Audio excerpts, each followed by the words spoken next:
le problème de la langue. La langue française, telle qu'on la parle ailleurs, et la langue française telle qu'on la parle chez nous, et qui s'appelle le joual.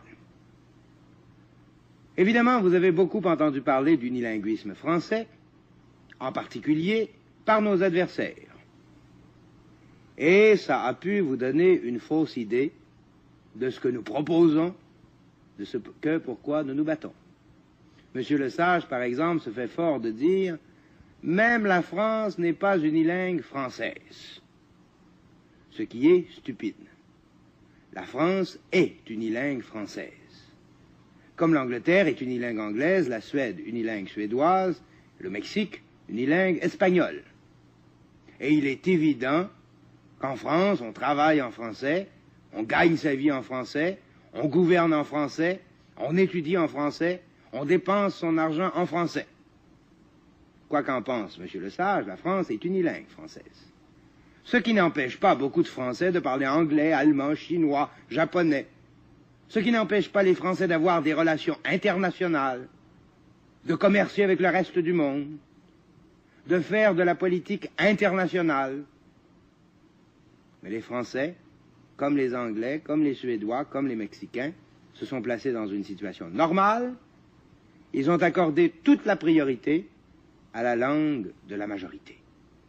Or, ce que nous proposons, c'est de faire la même chose au Québec.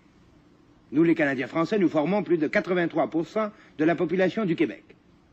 Or, la langue utile, la langue nécessaire chez nous, c'est l'anglais. On se demande parfois comment il se fait que nous parlions joual. Et évidemment, il y a toujours des gens pour dire « c'est la faute au système d'éducation ». Non. La raison principale pourquoi nous parlons mal, c'est que la langue française, chez nous, n'est ni utile ni nécessaire. Un menuisier a une aiguine, s'il ne s'en sert pas, il ne l'affilera pas. Un Canadien français a une langue, s'il ne s'en sert pas, il ne l'améliorera pas. Il va plutôt tenter d'améliorer la langue qui lui sert, l'anglais. Et c'est anormal. Pas un peuple du monde n'accepte une pareille situation sauf nous. Évidemment, certains vous diront, bah oui, mais être bilingue, c'est être supérieur. Oui, en théorie, c'est vrai. Parler 2, 3, 5, 10 langues, c'est être supérieur, en théorie. Mais en pratique, dans notre situation, alors que nous sommes forcés de parler la langue de la minorité pour gagner notre vie et pour dépenser notre argent, être bilingue, ça n'est plus être supérieur, c'est être esclave. Nous sommes des esclaves sur ce plan-là, parce que nous sommes forcés de parler la langue de la minorité dans notre propre pays. Évidemment, quand nous parlons de langue, il ne s'agit pas pour nous de faire du sentiment, ce n'est pas pour écrire un poème, une chanson ou une pièce de théâtre. Cela aussi, c'est important, mais ce n'est pas à cela que nous pensons. Pour nous, la langue, c'est une question de dollars et de cents. Je pense à cet homme, à Saint-Henri, à Montréal, un jour, qui après une assemblée vient me voir et qui me dit « Monsieur Bourgault, je suis marié, j'ai 45 ans et j'ai 5 enfants. Ça fait 3 fois en 1 mois qu'on me refuse un emploi parce que je ne parle pas anglais. Il dit, vos discours, c'est bien beau, mais ça ne mène nulle part. Donnez-moi un fusil. » Et c'était pas un jeune fou qui s'emballait pour rien. Seulement cet homme, parce qu'il ne pouvait pas gagner sa vie dans sa langue maternelle, le français, au Québec, dans son propre pays, eh bien, il crevait. C'est pas du sentiment qu'il faisait. Pour lui, c'était une question de vie ou de mort, la langue française. Pour combien d'entre nous est-ce une question de vie ou de mort? Combien parmi vous ont dû se voir refuser un emploi parce qu'ils ne parlaient pas anglais?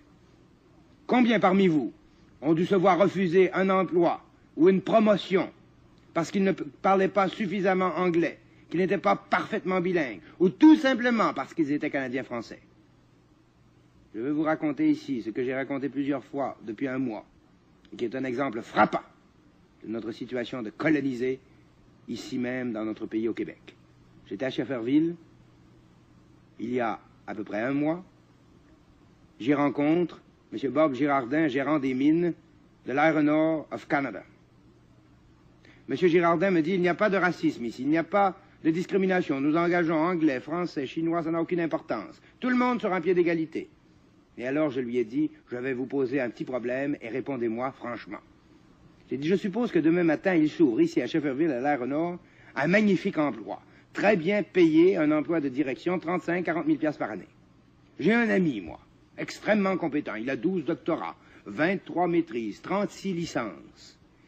Et il vient vous voir pour postuler l'emploi. C'est vraiment mon ami le plus compétent. Mais mon ami n'a qu'un petit défaut, il ne parle pas anglais. Qu'est-ce que vous allez lui répondre? Et il m'a répondu brutalement, devant témoin, nous allons lui dire c'est bien de valeur, mais on ne peut pas vous engager. Est-ce que vous trouvez ça normal? La seule compétence qu'on exige de nous, Canadiens français, au Québec, c'est de savoir l'anglais.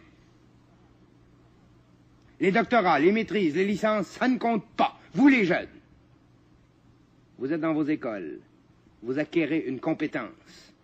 Dites-vous bien qu'elle ne vous servira à rien. Vous seriez bien mieux de laisser l'école immédiatement et d'aller apprendre l'anglais chez Berlitz. Ça vous servirait beaucoup plus. Et ça, dans notre propre pays, là où nous sommes la vaste majorité.